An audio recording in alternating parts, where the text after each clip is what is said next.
Hello, Patriots. I'm Lee Watts, and this is Patriot Point, your source for Kentucky news and analysis from a conservative, Christian, and common sense point of view.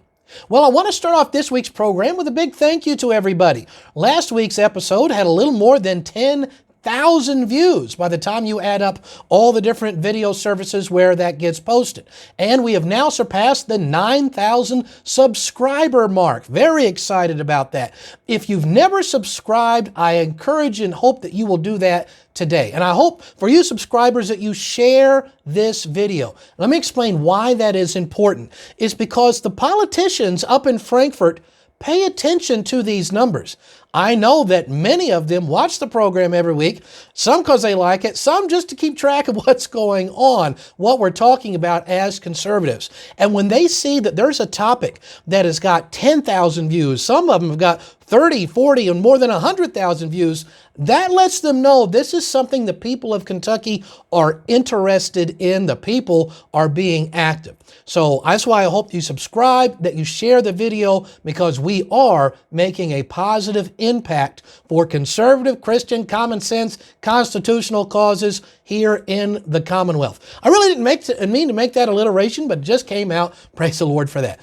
Well, since it is October, it's Halloween time, I thought we would do this week's news with a scary theme. The Haunting of Andy Beshear.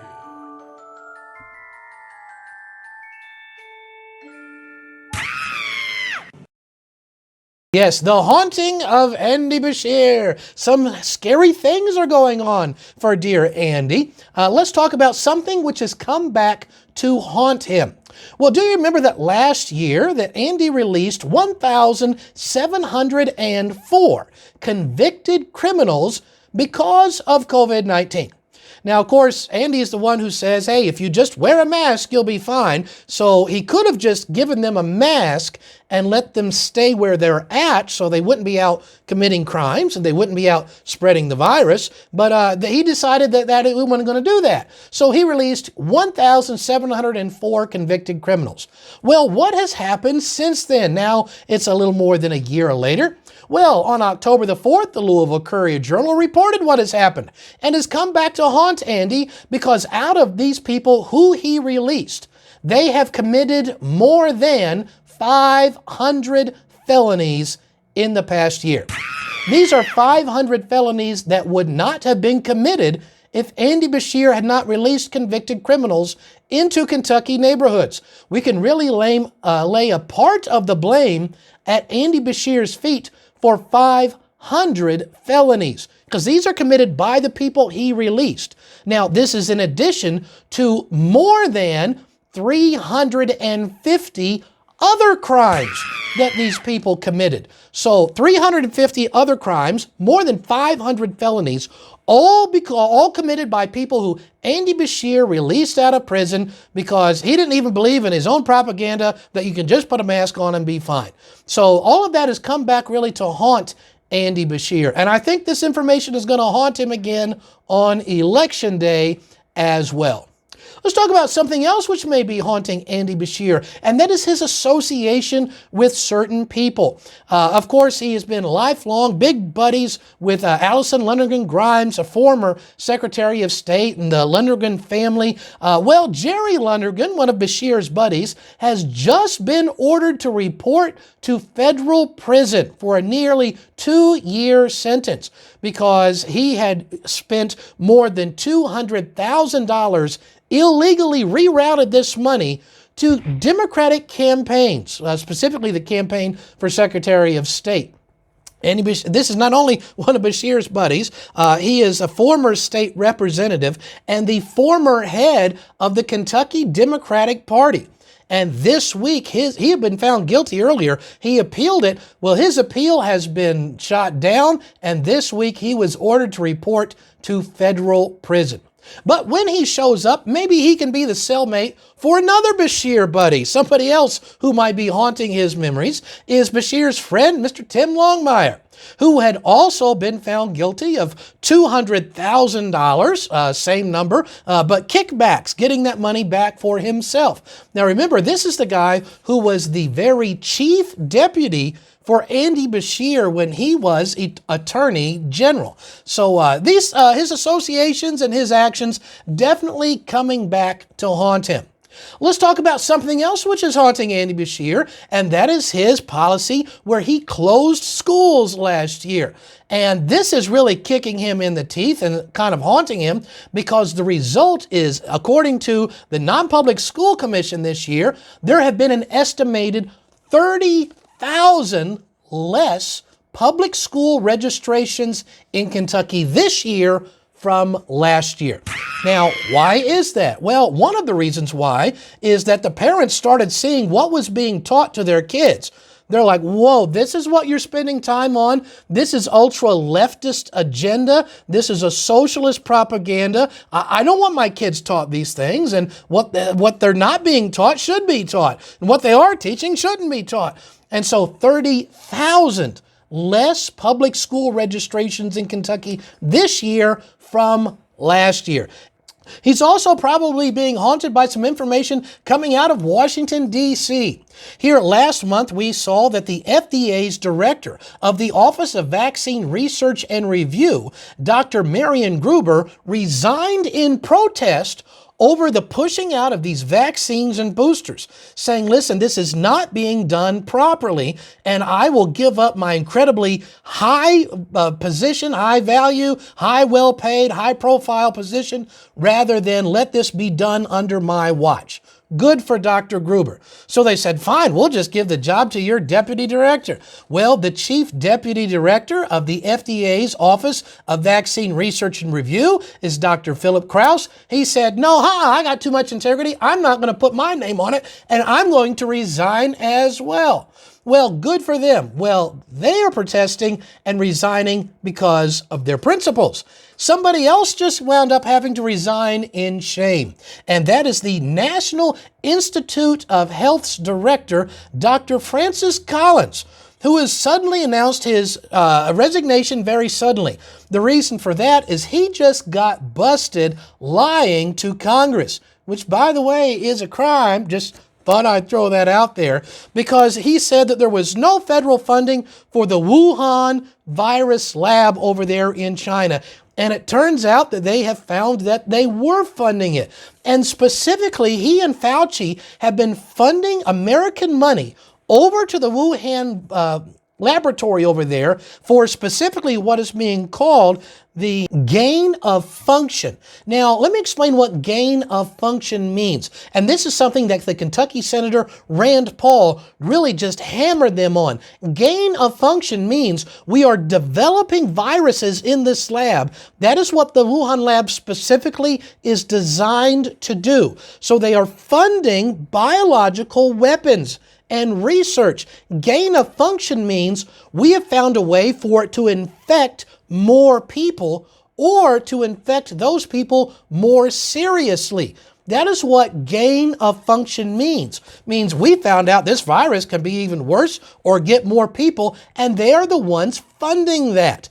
And so this guy has had to resign in shame because he has been caught. Of course, Fauci won't resign. The only way he's going to do it is if we kick him out. Really should be thrown in jail for doing this. It is specifically against the law to do this. It's against established American policy to develop biological weapons, and he's been caught funding the exact research. Really guilty for millions of deaths worldwide for this. Well, now we want to shift gears back to Kentucky, and we're going to end today with a moment in Kentucky history.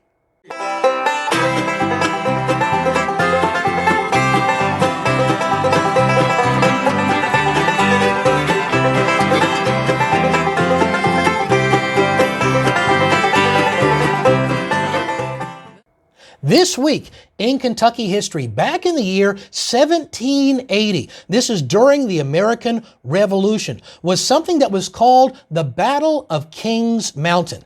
And it was led by the Kentuckian Isaac Shelby. And he's the one who led this great victory over the British during the Revolution.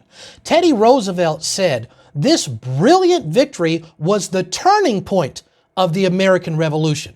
Thomas Jefferson said this was the, quote, the turn of the tide, end quote, led by Isaac Shelby, who after the Revolutionary War would go on to become Kentucky's very first governor.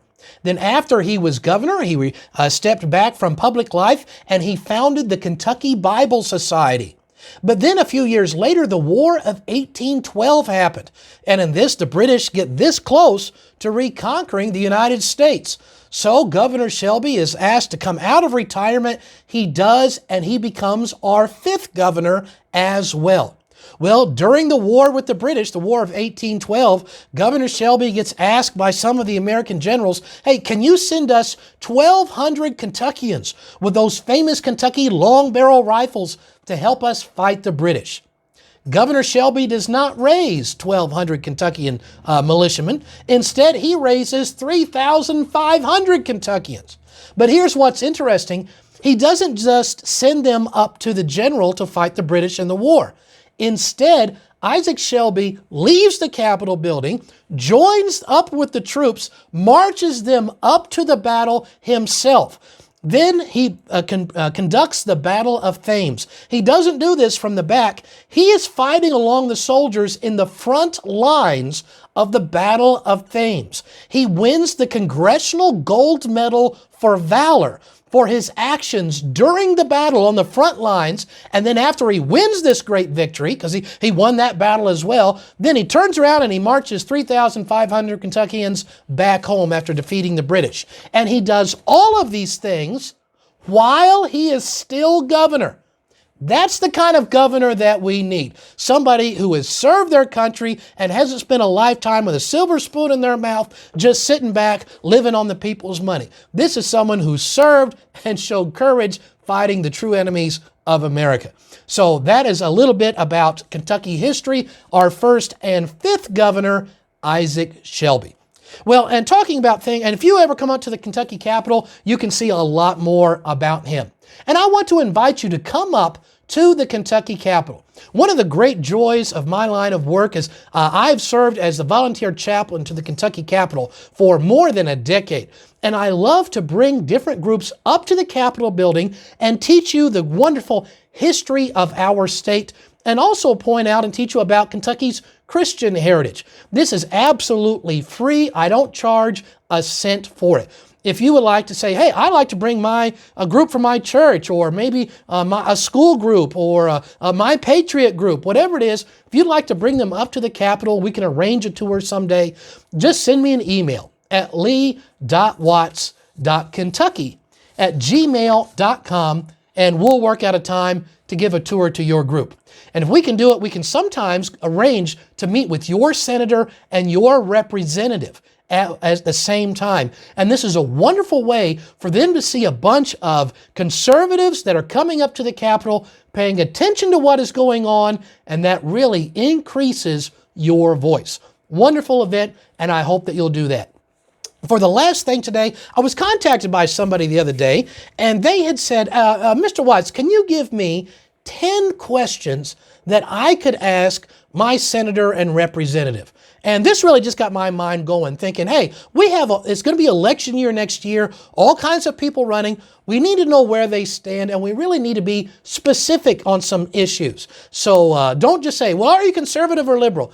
Their answer could mean a whole lot of different things. So let's start compiling the 10 best questions. So in the comment section of this video, I encourage you, write down your best 1, 2, or 3 questions that you think that everybody should ask a candidate who is running for office here in Kentucky. We'll compile those, and then here in a few weeks, we'll put out a list. And I think that might be a great help for us to figure out some things that will really nail down people on where they stand, what they're going to be doing, what they'll be for, and what they'll be against, and hold them accountable to that. So put your questions in the comment section. Let me know if you'd like to have a tour. And until next week, I'm Lee Watts for Patriot Point, reminding you that liberty is not a spectator sport.